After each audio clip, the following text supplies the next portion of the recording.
that I asked you, whom did you talk to in China? I don't need to report to the Senate President, Mr. President. You have a duty I to am not, report what you do obliged. as a senator to this chamber. And in fact, you have a duty to notify the office of the Senate President when you leave this country to go abroad. But I did And not. the only time that I have authorized you is one time. I do not know how many times you have been to China. My understanding is you have been to China talking to the Chinese government for 6 times already. Yes. And I And that did you not. have met them 15 or 16 times. Yes. For what reason? We do not know. Are you becoming a fifth columnist of the Chinese in this country?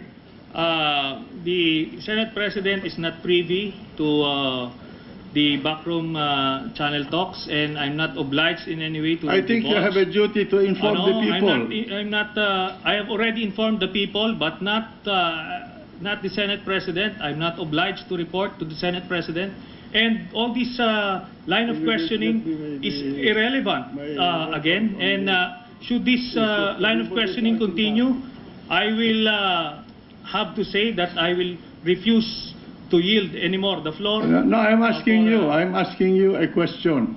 You went to China, you asked the ambassador of the Philippines there, Madam Brady, for a meeting, and you said, do not take notes during our conversation, and you called the Secretary of Foreign Affairs a traitor. In fact, you told me that he committed treason. Yes, it was an executive session, and we're not supposed to And I divulge will what's read, happening in you the... want, I will read into the record your conversation with Brady But it's and his supposed to notes to the Department of Foreign be, it's Affairs. supposed to be a confidential matter. Yes, but there's nothing confidential. Even in the executive meeting, cabinet meeting, in the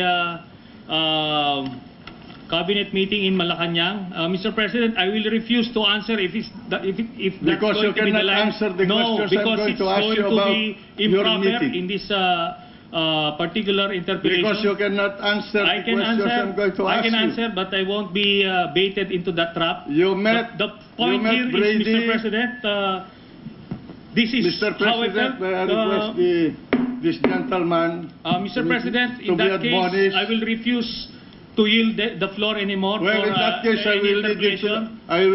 to the record, the notes that Mrs. Brady or Ambassador Brady wrote about your conversation with her in Beijing on August 12, 2012.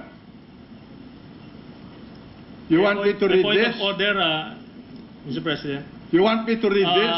A point of What is order. the point of order? The Senate President may reveal sensitive information pertaining to foreign relations and national security, and I believe it is out of order in You this do not teach me session. what the parliamentary proceedings. I'm not answerable to anybody about There's a what point I of say order, in this hall. Mr. President. The Senate President may proceed. All right, and I have here the white paper that you've been writing about the Secretary of Foreign Affairs.